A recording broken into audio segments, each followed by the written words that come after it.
Alright guys, welcome back. So this week I'm going to teach you a three-part cooking techniques. So there's going to be three techniques that we learned this week, but they all go hand in hand. So I'm going to teach you how to make a roux, how to make a bechamel, and how to make a mornay sauce. Okay? So what you're going to need for this is you're going to need to make the roux first. So we're going to have 2 tablespoons of butter, 2 tablespoons of flour. Then we're going to add our cream, our milk, and then we'll finish with the cheese to make a mornay sauce. So go ahead and get your fire on, and you want it about medium to medium-low heat. We're going to put our butter in. All right, we're going to melt that butter down. So anytime you make a roux, it's always going to be equal parts butter and flour. Okay, so this roux can hold about 5 times its weight. So if we have 2 tablespoons of butter and 2 tablespoons of flour, it's going to hold about 10 tablespoons of liquid. It's going to thicken. So that's kind of a rule of thumb, about 5 times its weight. So we're going to melt this butter down, and then we're going to get our flour in there and mix it up. You're going to use a roux in a lot of different settings. So if you were making gravy, if you were making a bechamel or a mornay sauce, if you were wanting to thicken any kind of soup or something like that and want to do it with flour, a roux is the way that it's going to do it. We also use it for another mother sauce. So bechamel is a mother sauce. What that means is it's a base sauce. So it's a sauce that we use, a traditional French sauce that we use in a lot of different settings. So the bechamel is the base, and then we can add to that bechamel. So another mother sauce that we do with a roux is velouté, and that would be, instead of milk, we'd actually use fish or chicken stock to make like a chicken or a fish, like gravy, essentially. So now that we got all this butter melted down, can you see that? We got the butter melted down. We're gonna go ahead and add our flour, okay? And I'm not gonna add quite all of it, because I might not need all of it. I'm looking for a certain consistency. So a little bit thicker than that. So that's kind of the consistency I'm looking for. Make sure you get all of your flour turned in. I got this a little too high, so I'm gonna turn it back down. So again, medium-low heat. And we're just gonna stir this and cook it. We don't want to add our cream right now because it will actually taste like raw flour. So we're gonna cook this until it smells like peanut butter popcorn, and you can really smell it as well.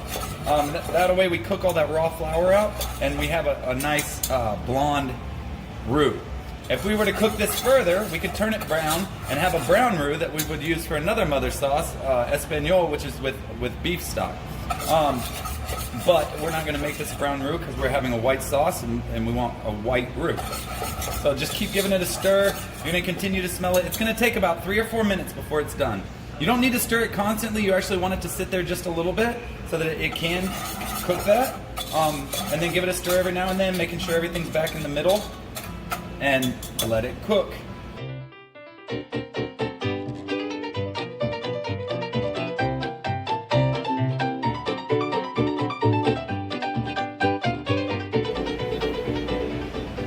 So smell that, okay? Smell it. Make sure you're smelling it. It should really smell like popcorn, and with a hint of peanut butter in there. So now you can see the roux. It's gotten a little bit darker. It's not as white as it once was, and that's perfect. That's what we're looking for. Okay? I've got 1 1/4 cup of milk here. What I want to do is add this to the roux. You got to be careful doing this because you can make it lumpy. If I were to add this really slow, it would come out lumpy, and that's not what we're looking for. We're looking for a velvety, smooth sauce. So we're going to add this really fast while whisking, just like this. So whisk fast, add your cream, steady and fast. Continue whisking.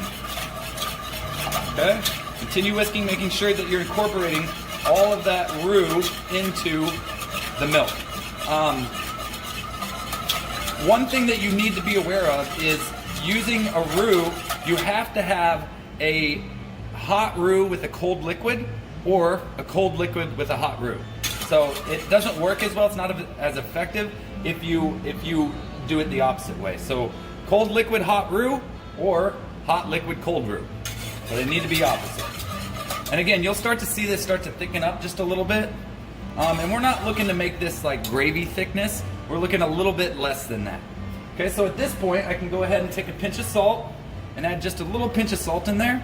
Traditionally, a bechamel has a pinch of nutmeg in there as well, but we're gonna not do that because we're gonna put some cheese inside here, and I don't want to give it that flavor. But once this thickens up, it'll be a bechamel. That bechamel could be used on a multitude of different things. So we could use it as itself, like it is, or we can add other spices or flavors to it. So we could put some rosemary in there and then put it over some asparagus or over some broccoli. We could use it on fish. Traditionally it's used on fish. It goes well with chicken. It's essentially like an unpeppered white gravy. So we're gonna let it heat up. The roux won't activate, so the roux is what thickens it. The roux won't activate in a liquid until it starts to boil. So just be patient, let it come to a boil, give it a stir every now and then so we make sure that we don't scorch the cream and that it's incorporated. And so this will come up, it'll come to a boil and it'll start to thicken just a little bit.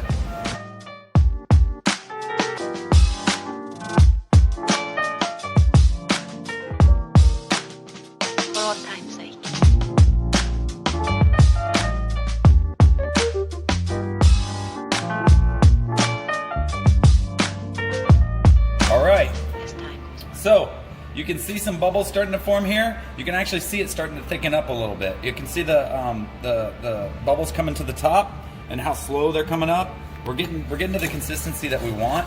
We're gonna let it simmer for just a couple more minutes just to make sure that we fully activated that roux and get to the consistency that we're looking for. So now's a good time to give it a stir. You can see it's thickening up in there. We'll go ahead and take it off the heat. Okay, so now we have a bechamel. What is a bechamel? You can put that on a lot of different things. If I put some pepper in there and a little bit more salt, it would essentially be white gravy. Okay, it's a little bit looser than white gravy, but that's how you make gravy. And this is a mother sauce. So this is a base sauce for a lot of different things. What I like to say is this is the canvas. All right, so we've made the canvas. Now we can apply the paint. So let's say we wanted to do a Mornay sauce. A Mornay sauce is a bechamel with cheese. Okay, so it's a cheese sauce. So I have some white, some Italian blend of cheeses that I'm going to add to it. I'm going to add about a half a cup to this, and with it off, I'm going to go ahead and stir that cheese in and let it melt down. Okay, and again, you could put this over some different vegetables.